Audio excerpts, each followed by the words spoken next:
Alright, so hey everyone, welcome back to another exciting video and बहुत देर के बाद welcome to the build your own series. So इस particular video के अंदर हम बनाने वाले हैं खुद का एक Kubernetes. I know थोड़ी बड़ी स्टेटमेंट है, so I should say that हम बनाने वाले हैं खुद का एक मिनी Kubernetes. सो इस पर्टिकुलर वीडियो को मैं इसको दो पार्ट्स में डिवाइड करना चाहता हूँ. So this is like the part one of the video जिसमें हम सिस्टम डिज़ाइन समझेंगे दैट एक्चुअली में अगर मुझे खुद का एक कुबरनेटिस जैसा सिस्टम बनाना है, so what all I need, right? मुझे क्या बनाना होगा, क्या एक्सपेक्टेशंस हैं, क्या कंपोनेंट्स होंगे, तो वो सब चीज़ें. और जो पार्ट टू मैं इसका रिकॉर्ड करूँगा, जो मे बी आपको कुछ वीक्स में मिल जाएगा, उसमें हम एक्चुअली में कोड करेंगे हमारा खुद का Kubernetes. And one more thing, this is something जो हमने अभी रिसेंटली इंटरनली बिल्ड किया है.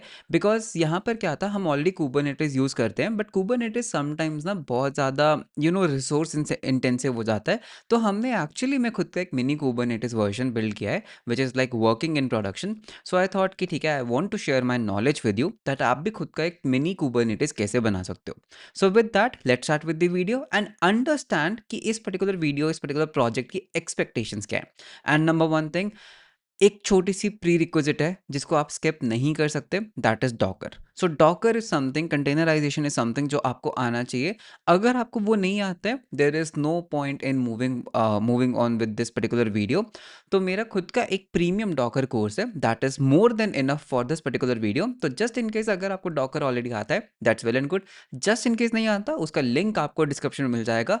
Please learn docker first and only then you can continue with this particular video. And with that, let's start with the video. All right, so build your own Kubernetes. तो पहले देखते हैं that actually में हम build करने क्या वाले हैं. Expectations बहुत ज़रूरी है, right? देखो, अगर हम Kubernetes के ऑफिशियल डॉक्यूमेंटेशन में जाते हैं एंड हम यहाँ पर देखते हैं दैट एक्चुअली में Kubernetes का ना एक बहुत ही सिंपल स्ट्रक्चर है, आर्किटेक्चर है, राइट? अगर आप एक कुबरनेटिस क्लस्टर की बात करते हो, you have a control plane. ठीक है, वैसे मैंने अपनी एक वीडियो के अंदर ही सब कुछ एक्सप्लेन किया हुआ है, तो उस वीडियो का लिंक भी आपको मिल जाएगा, वो वीडियो जरूर देखना, just in case you want to understand what exactly is Kubernetes. So Kubernetes के अंदर एक कंट्रोल प्लेन है and this is basically the master mind, right? Pods को रन करना, पॉड्स को शेड्यूल करना, this is basically the master mind. And ये आपकी वर्कर नोड्स हैं जिसके ऊपर आपके पॉड्स रन करते हैं. एंड इसके ऊपर खुद के कंपोनेंट्स हैं. You have kubelet, you have cube proxy, you have pods, you have kubelet and cube proxy and you have pods. आपको मैं एक बहुत ही इंटरेस्टिंग बात बताता हूँ. एक्चुअली में इस पर्टिकुलर चैनल पे हमने कभी कुबरनेटिस तो बिल्ड नहीं करा, बट ये सारे कंपोनेंट्स हमने कभी ना कभी इस चैनल के ऊपर बिल्ड करे हैं. चाहे वो क्यूबलेट हो, kind of working thing, cube proxy हो, ये सब चीज़ें ना हमने इस पर्टिकुलर चैनल में बिल्ड की हैं. Even E T C D, it is basically a key value pair, जैसे आपका रेडिस है एंड हमने रेडिस भी खुद का बिल्ड किया हुआ है. तो टेक्निकली ना हमने ये सारे कंपोनेंट्स कभी ना कभी इस चैनल के ऊपर खुद बिल्ड किए हैं. Okay, so that's really interesting. देखो, हम क्या करेंगे, कुबरनेटिस के अंदर ना एक कॉन्सेप्ट क्या होता है कि देखो, आपके पास एक कॉन्फ़िगरेशन फाइल्स होती हैं, बहुत सारी कॉन्फ़िगरेशन फाइल्स होती हैं. यूजुअली आप इनको YAML में लिखते हो, बट आप इनको जेसन में भी लिख सकते हो. ये YAML की जो कॉन्फ़िगरेशन फाइल्स होती हैं ना, ये बेसिकली बताती हैं दैट आप करना क्या चाहते हो, आप कैसी डिप्लॉयमेंट करना चाहते हो. ओके, मैं यहाँ पर अज्यूम कर रहा हूँ that you know what is Kubernetes, right? Let us से मैं यहाँ पर एक सिंपल कॉन्फ़िगरेशन फाइल लिखता हूँ. This is not related to Kubernetes, मतलब मेरी कस्टम कॉन्फ़िगरेशन फाइल है. जस्ट टू एक्सप्लेन यू, मैं इसको बोल सकता हूँ कि कुबरनेटिस भाई, मेरे को ना एक nginx का कंटेनर चाहिए. ठीक है, तो मैं इसको बोलूँगा कि मुझे एक कंटेनर चाहिए जिसकी इमेज है nginx, और मुझे ना इसके जो रेप्लिकाज हैं, मुझे जो इसके रेप्लिकाज है वो चाहिए 10. तो मुझे तुम 10 nginx बना कर दो. और मैंने उसके ऊपर क्या किया, एक वॉल्यूम माउंट कर दिया. तो यहाँ पर आप रेसिस्टेंट वॉल्यूम क्लेम्स यूज़ कर सकते हो. एंड फिर मैंने इसको बोला कि यार एक काम करो, इसको आप डिप्लॉय कर दो. ठीक है, इसको आप डिप्लॉय कर दो. तो ये मेरी एक तरह की क्या है, कॉन्फ़िगरेशन है, बहुत सिंपल कॉन्फ़िगरेशन कि भाई इमेज है nginx, 10 रेप्लिका इसके डिप्लॉय कर दो. मैं इस कॉन्फ़िगरेशन को क्या करूँगा, मैं अपने कुबरनेटिस क्लस्टर को दे दूँगा कि भाई ये मेरी कॉन्फ़िगरेशन है. अब कुबरनेटिस कहेगा ठीक है मालिक, आपको nginx के 10 रेप्लिका चाहिए, तो ये क्या करेगा, ऑटोमैटिकली 10 कंटेनर्स को स्पिन अप करके उनको स्टार्ट कर देगा. सिमिलरली मैं बोल सकता हूँ कि यार एक काम करो, मुझे nginx के तो तुम दे दो 2, उसके बाद मुझे ना तुम पोस्टग्रेस का एक क्लस्टर दे दो, पोस्टग्रेस का एक कंटेनर दे दो. फिर मेरा एक एप्लीकेशन है, मेरा एक एपीआई है, इसके मुझे तुम 10 दे दो. और जो ये nginx है, इसके ऊपर एक कॉन्फ़िगरेशन लगा दो कि अगर कोई भी रिक्वेस्ट स्लैश एपीआई पे आती है, तो वो मेरे एपीआई वाले कंटेनर पे चली जाए.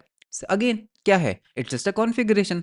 ऑफ कोर्स ये सही सिंटैक्स नहीं है, this is not how you define something in Kubernetes, but ये बेसिकली कॉन्फ़िगरेशन फाइल्स होती हैं, राइट? YAML के अंदर आप इसको कुबरनेटिस क्लस्टर को देते हो। कुबरनेटिस क्लस्टर क्या करता है, कुबरनेटिस का जो कंट्रोल प्लेन है वो क्या करता है, इसको रीड करता है कॉन्फ़िगरेशन को, और वो देखता है कि ठीक है भाई, दिस इज़ योर डिज़ायर। यहाँ पे मैं एक वर्ड यूज़ कर रहा हूँ, डिज़ायर। तो ये क्या है, ये आपकी डिज़ायर है, ओके?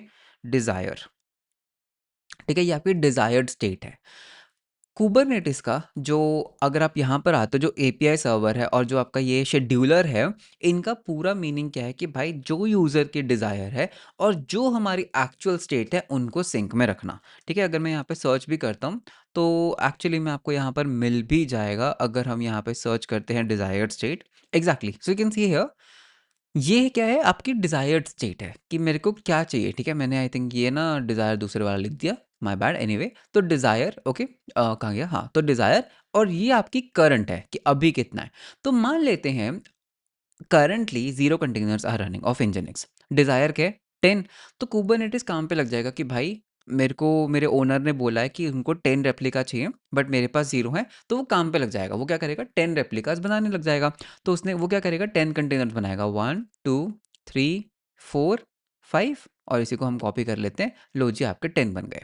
अब क्या हुआ, आपने कॉन्फ़िगरेशन चेंज कर दी, आपने अपनी कॉन्फ़िगरेशन कर दी, भाई मेरे को तो सिर्फ 5 चाहिए, ठीक है? तो ये कहेगा अरे करंटली देयर आर 10, डिजायर्ड कितने हैं, 5, तो मुझे क्या करना चाहिए, 5 कंटेनर्स को किल कर देना चाहिए। तो ये 5 कंटेनर्स को किल कर देगा, तो 1 2 3 4 5, नाउ इट इज हैप्पी। आपने बोला अरे यार नहीं, मुझे तो 7 चाहिए, ठीक है? तो वो देखेगा एक्चुअली में कितने हैं, 5 चाहिए, कितने थे, 7, तो वो 2 और स्पिन कर देगा। तो बेसिकली ये जो कुबरनेटिस का जो कंट्रोल प्लेन है, वो क्या कर रहा है, आपसे कॉन्फ़िगरेशन फाइल लेता है और उसको वो ट्राई करता है एक्चुअल स्टेट से मैप करने का। That is it.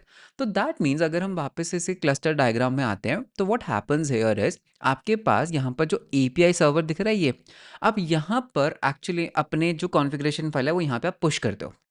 ये एक एपीआई सर्वर है, क्योंकि because you need some kind of API ना, मैं अपनी कॉन्फ़िगरेशन फाइल अपने कुबरनेटिस को कैसे दूंगा, यू नीड एपीआईज। तो ये वो जो क्यूब एपीआई सर्वर है ना, ये एपीआईज एक्सपोज करता है, जहाँ पर आप अपनी YAML फाइल्स को पुश कर सकते हो, जहाँ पर आप अपनी कॉन्फ़िगरेशन फाइल को पुश कर सकते हो। तो मैंने लेट से एपीआई सर्वर को बोला भाई मुझे nginx के 10 चाहिए, तो ये क्या करेगा, इसको एक डेटाबेस चाहिए, तो ETCD इज द डेटाबेस, तो ये इंटरनली यूज़ करता है। तो ये यहाँ पर क्या करेगा, यहाँ पर पुश कर देगा कि भाई हमें nginx के 10 कंटेनर्स चाहिए। आपको ये शेड्यूलर दिख रहा है यहाँ पर, ये शेड्यूलर और ये कंट्रोल मैनेजर बेसिकली क्या करते हैं, ये वॉच करते हैं कि भाई अभी कितने चल रहे हैं, ओ देर आर ओनली 5 रनिंग, चाहिए कितने, मान लेते हैं 10 चाहिए। तो ये क्या करेगा, पॉड्स बना देगा, ओके? और फिर शेड्यूलर क्या करेगा, वो देखेगा भाई पॉड्स तो बन गए, उनको रन भी तो करना है। तो मान लेते हैं आपके पास कितनी वर्कर नोड्स हैं, आपके पास 2 वर्कर नोड्स हैं, नोड 1 के अंदर स्पेस अवेलेबल है, तो वो पॉड को नोड 1 में शेड्यूल कर देगा, और वो नोड, वो बेसिकली जो पॉड है वो आपका स्टार्ट कर देगा रन करना। सो this is basically how these components basically work. तो मेरे केस में हम देखो क्या कर सकते हैं, इसको थोड़ा सिंप्लीफाई करने के लिए हम एक काम कर सकते हैं। क्या हम सबसे पहले एक एपीआई सर्वर बना सकते हैं? बिल्कुल बना सकते हैं। आप एक्सप्रेस जेएस यूज़ कर सकते हो, आप टाइपस्क्रिप्ट यूज़ कर सकते हो, आप पाइथन यूज़ कर सकते हो, आप कुछ भी यूज़ कर सकते हो, राइट? आपको यहाँ पर क्या करना है, एक कॉन्फ़िगरेशन एक्सेप्ट करना है। तो आपने क्या किया, एक पोस्ट राउट बना लिया /config। इसके अंदर आप क्या कर सकते हो, आप बेसिकली एक कॉन्फ़िगरेशन जेसन आप मेरे को सबमिट कर दो। डन? इसमें तो कोई दिक्कत नहीं है। आप खुद का एक कॉन्फ़िगरेशन स्कीमा बना सकते हो। हम जो वीडियो में बनाएँगे, हम कस्टम एक कॉन्फ़िगरेशन ले लेंगे, ओके? ये एपीआई सर्वर क्या करेगा, इसको एक डेटाबेस चाहिए, तो मेरे केस में हम पोस्टग्रेस यूज़ कर सकते हैं, ठीक है? आप रेडिस भी यूज़ कर सकते हो, बट ठीक है, पोस्टग्रेस यूज़ कर लेंगे। तो मैं क्या करूँगा, मैं इस कॉन्फ़िगरेशन को एज़ इट इज़ अपने पोस्टग्रेस के अंदर सेव कर लूँगा, ठीक है? तो जो आपने कॉन्फ़िगरेशन जेसन दिया था, ये हमारे पोस्टग्रेस के अंदर आकर सेव हो गया। Now what I can do is, मैं यहाँ पर ना एक वॉचर, एक शेड्यूलर, ठीक है? तो एक काम करते हैं, इसके लिए हम एक वॉचर ले लेते हैं। तो लेट्स से ये क्या है, ये मेरा एक सर्विस है, ठीक है? इसको हम वॉचर बुलाते हैं, ओके? तो वॉचर क्या करेगा, वो बेसिकली ना आपके पोस्टग्रेस को वॉच कर सकता है, ठीक है? वो देखेगा कि अरे there is a update to a configuration. Watcher ने देखा अरे कॉन्फ़िगरेशन में कुछ आया, that means desired state change हुई, which is okay, that's okay.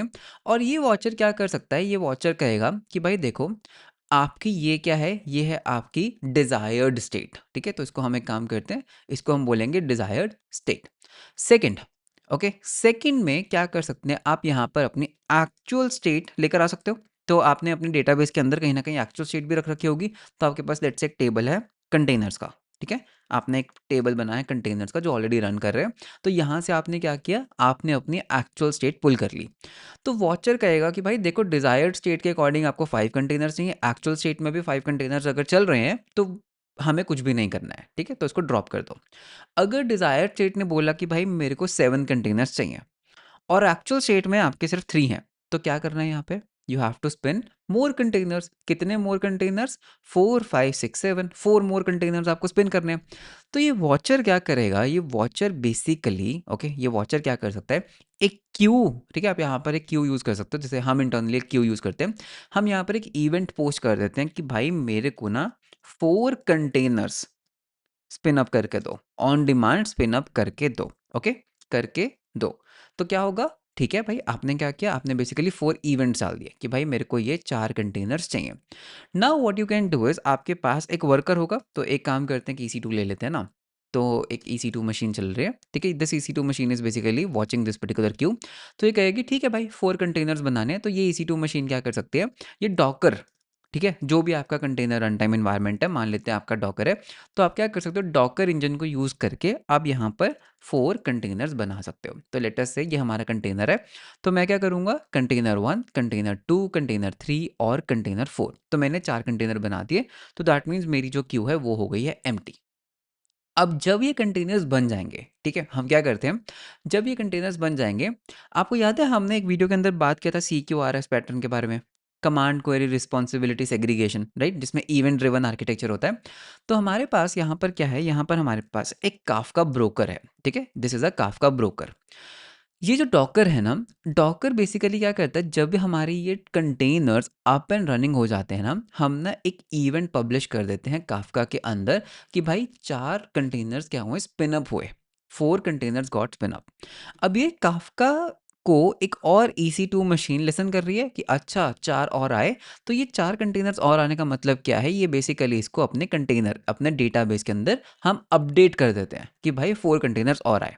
अब वॉचर जो बेसिकली इसको देख रहा था वो कहेगा अरे डिजायर्ड 7 थे, बिकॉज हमारे डेटाबेस में अब 4 अपडेट हो गए हैं, 3 + 4 इज 7, तो यहाँ पर 7, तो डिजायर्ड स्टेट, जो आपकी डिजायर्ड स्टेट थी वो आपकी मैच कर गई एक्चुअल स्टेट से, तो all the systems are happy. Got it ना? You got my point?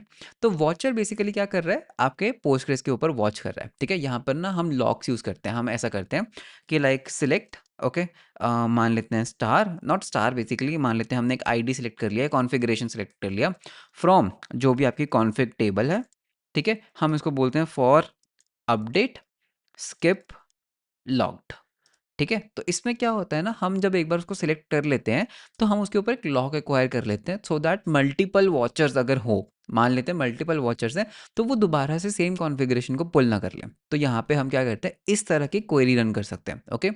Now what will happen, जैसे ही मेरे को वो वॉचर मिला, क्यू में डाला, ये डॉकर इसको क्या करेगा, स्पिन अप कर देगा, ठीक है? जैसे ही वो स्पिन अप होंगे, तो इसके इवेंट्स हम क्या करेंगे, इसके इवेंट्स को हम एक ब्रोकर के अंदर डाल देंगे। ये ब्रोकर के अंदर जैसे इवेंट्स आएंगे, हम अपने डेटाबेस में अपडेट कर सकते हैं कि भाई 4 मोर कंटेनर्स आर देयर। तो इस पर्टिकुलर पॉइंट पे आपका जो वॉचर है वो भी हैप्पी है कि ठीक है भाई, मैंने डिजायर्ड स्टेट और एक्चुअल स्टेट को मैच कर दिया। अब लेट से यूजर ने एक और पोस्ट रिक्वेस्ट कर दी, भाई मेरे को तो सिर्फ 3 कंटेनर्स चाहिए।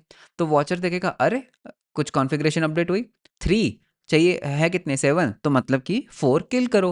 तो ये क्या करेगा, किल करने की रिक्वेस्ट यहाँ पर क्यू में डाल देगा, 4 कंटेनर्स को किल करने की रिक्वेस्ट यहाँ पर हम डाल देंगे। फिर हमारा जो ये सर्वर चल रहा है, ये बेसिकली यहाँ से पोल करेगा मैसेज को, डॉकर को बोलेगा भाई 4 कंटेनर्स को डिलीट करो। तो 4 कंटेनर्स आपके हो जाएंगे डिलीट। जैसे ही ये कंटेनर्स डिस्ट्रॉय होंगे, इनके इवेंट्स ब्रोकर में जाएंगे, ब्रोकर से ये EC2 पिक करेगा, EC2 आपके डेटाबेस में अपडेट करेगा। जैसे ये अपडेट हुआ है, ये भी 3 पे ड्रॉप कर जाएगा। वॉचर ने कहा अरे बहुत बढ़िया, डिजायर्ड एक्चुअल दोनों मैच की, I am happy, user happy, watcher happy, everyone is happy. तो technically this is what we have kind of internally built to for the container orchestration system, ठीक है? हम यहाँ पर एक्चुअली में क्या करते हैं, बैच जॉब्स वगैरह जब हम मैनेज करते हैं, तो हम ये आर्किटेक्चर वहाँ पर यूज़ करते हैं।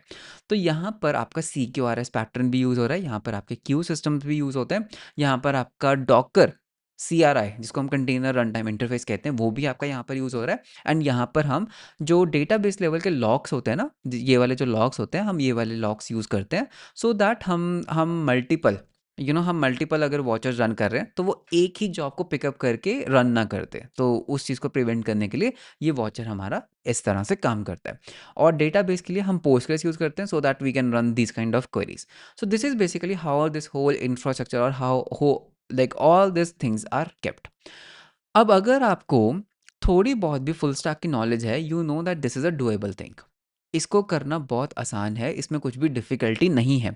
So this was basically a guide video that आप खुद का एक मिनी कुबरनेटिस काइंड ऑफ चीज़ बना सकते हो। आप खुद का एक कंटेनर ऑर्केस्ट्रेशन सिस्टम बना सकते हो। अब कुबरनेटिस के अंदर ना देखो और भी बहुत सारी चीज़ें हैं, वो सिर्फ़ कंटेनर्स मैनेज नहीं करता, वो आपके क्लाउड रिसोर्सेज़ के साथ भी बात कर सकता है। वो आपके लिए इनग्रेस कंट्रोलर्स भी बना सकता है, वो आपके लिए लोड बैलेंसर्स भी बना सकता है। तो एक बात बताओ, once you have build this architecture, क्या ये चीज़ें करना मुश्किल है? बिल्कुल भी नहीं। मैं अपनी कॉन्फ़िगरेशन फ़ाइल में आपको एडब्ल्यूएस का सपोर्ट दे सकता हूँ ना, कि भाई आप एडब्ल्यूएस के ऊपर अगर एक लोड बैलेंसर बनाना चाहते हो, आप मेरे को कॉन्फ़िगरेशन में दे दो। मेरा जो वॉचर है, वो देख लेगा कि अच्छा ये एक क्लाउड रिसोर्स है, तो उसके लिए मैं एक सेपरेट क्यू बना सकता हूँ कि भाई एक लोड बैलेंसर बना दे, तो टेक्निकली इट्स ऑल डूएबल। एक कुबरनेटिस जैसा प्लेटफॉर्म, एक mini Kubernetes I should say, एक मिनी कुबरनेटिस जैसा ऑर्केस्ट्रेशन सिस्टम बनाना बहुत ईजी है। It is not difficult to be honest. थोड़ा टाइम कंज्यूमिंग है बिकॉज ऑफ कोर्स कुबरनेटिस बहुत सालों में बना है, राइट? इट्स नॉट वन ओवरनाइट में नहीं बना है, तो that is the thing. But I would highly recommend कि आपको ना इस तरीके का एक प्रोजेक्ट बनाना चाहिए, ठीक है? आपको नॉलेज इसमें क्या चाहिए? आपको इसमें भरपूर नॉलेज डॉकर की चाहिए, जो इस चैनल के ऊपर अवेलेबल है। आपको क्यूज़ की नॉलेज चाहिए, इस चैनल के ऊपर अवेलेबल है। और आपको पोस्टग्रेस की नॉलेज चाहिए। पोस्टग्रेस क्या, आप कोई भी डेटाबेस यूज़ कर सकते हो। आप मोंगोडीबी यूज़ कर लो, आप पोस्टग्रेस यूज़ कर लो, आप रेडिस यूज़ कर लो। My only reason for using Postgres was these kind of queries, ठीक है? Because I am more comfortable with Postgres, but again ये आपके खुद की चॉइस है, इसमें कुछ भी डिफिकल्ट नहीं है। Then you need a CQRS kind of an event driven architecture pattern, वो भी इस चैनल के ऊपर अवेलेबल है। आपको काफ्का की ज़रूरत पड़ेगी, वो भी इस चैनल के ऊपर अवेलेबल है। तो there is nothing that is not available on this particular channel. आपको बस थोड़ा रिसर्च करना है एंड इस पर्टिकुलर प्रोजेक्ट को आप बना सकते हो। So this was the part 1 of the video, जिसमें मैं आपके साथ एक एक्सपेक्टेशन शेयर करना चाहता था कि हम क्या बिल्ड करने वाले हैं। सो नेक्स्ट वीडियो का आप वेट कीजिए, नेक्स्ट वीडियो बहुत जल्द आएगा इसी चैनल के ऊपर, जहाँ पर इसको हम सच में कोड करेंगे। So this will be like my third time coding this particular thing, ठीक है? तो अब मुझे ऑलमोस्ट कोड याद हो चुका है। सो नो वरीज, हम एक और टाइम कोड कर लेंगे। सो उस कोड के अंदर हम देखेंगे दैट कैसे हम इसको बिल्ड कर सकते हैं। So that was all about this particular video, but I will be more than happy to see these submissions from your side first. Okay, so that was all about this particular video. I hope that आपको एक idea लगा होगा कि that करना क्या है. You got the big picture overview of what we are going to build. So that was all about this particular video. So video कैसा लगा आप मुझे comments में ज़रूर बताना. वीडियो अच्छा लगा तो like and subscribe ज़रूर करना. मिलते हैं हम आपको next video के अंदर. Until then, bye bye and take care.